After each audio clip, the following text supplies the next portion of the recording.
slow up, no I don't take shit. I got no love for the fakeness. If you wanna play tough and wanna hate this, I'll always show up.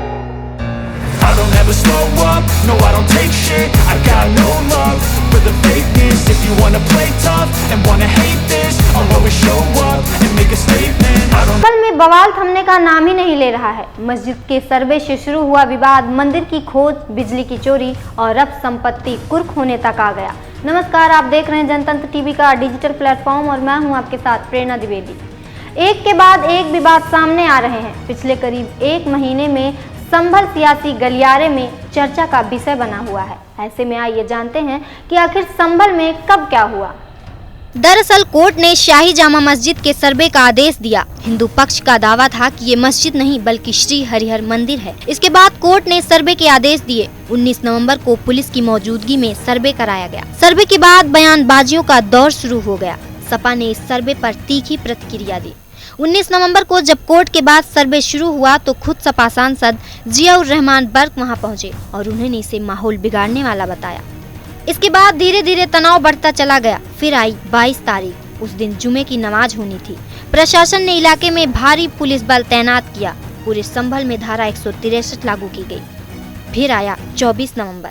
सर्वे के उद्देश्य से सुबह करीब 7:30 बजे सर्वे की team Jama Masjid के अंदर पहुंची। 1 घंटे तक हालात सामान्य थे। तभी अचानक भीड़ आई और पुलिस के बीच बहस हो गई। इसके बाद इलाके में पत्थरबाजी शुरू हो गई। माहौल बिगड़ गया। पुलिस को भी बल प्रयोग करना पड़ा। इस हिंसा में 4 लोगों की मौत हो गई। इस हिंसा के बाद पुलिस एक्शन मोड में आ गई। कई लोगों के खिलाफ मामला दर्ज किया गया। विपक्ष ने भी बीजेपी को घेरा। आरोपियों की तस्वीर को चस्पा किया गया और फिर मिला मंदिर। इस हिंसा के बाद जब उपद्रवियों की तलाश में सर्च ऑपरेशन चलाया गया तो बिजली चोरी का मामला सामने आया। लेकिन 14 दिसंबर को पुलिस उस वक्त हैरान रह गई जब दिया राय इलाके में चेकिंग के समय अचानक एक मंदिर मिल गया जो कि सन 1978 का बताया जा रहा है। यह मंदिर 46 सालों से बंद था जो सपा सांसद के घर से 200 मीटर की दूरी पर था। इसके बाद 15 दिसंबर को मंदिर खोला गया और वहां पूजा पाठ किया गया। इसके बाद कुएं मिलने की जानकारी सामने आई और इसकी खुदाई कराई गई। वहीं इसी बीच संभल के एक और इलाके सराय तरीन में भी मंदिर मिला। प्रशासन ने मंदिर के आसपास अवैध अतिक्रमण को भी हटाया। इसी बीच उत्तर प्रदेश बिजली विभाग ने संभल में समाजवादी पार्टी सांसद जियाउर रहमान के परिसर में बिजली के उपयोग में अनियमितताओं को चिन्हित किया। वहीं गुरुवार को बिजली विभाग ने सर्वे के बाद एंटी पावर थेफ्ट की धारा 135 के तहत सपा सांसद के खिलाफ FIR दर्ज की।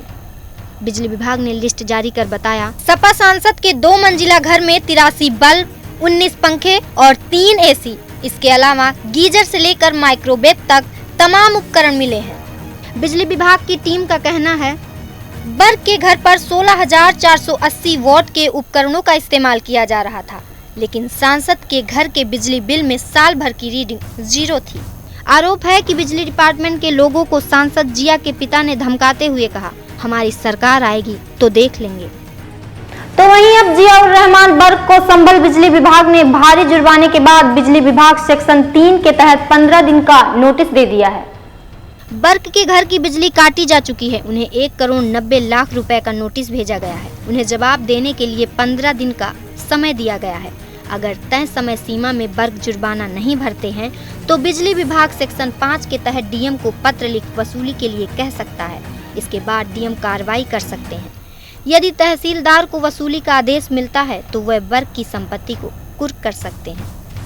ऐसे में सवाल ये उठता है कि क्या आजम खान की तरह सपा सांसद बर्क की सियासत और सियासी साम्राज्य खत्म हो जाएगा?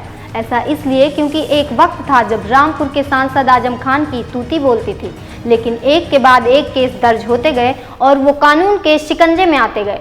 और ऐसा ही कुछ अब संभल में जियाउर रहमान के साथ हो रहा है। तो वहीं अब जियाउर रहमान ने अमित शाह से मिलने का समय मांगा है। ऐसे में अब आगे क्या होगा, इस पर रहेगी हमारी पैनी नजर। तब तक देखते रहिए जनतंत्र टीवी का डिजिटल प्लेटफॉर्म।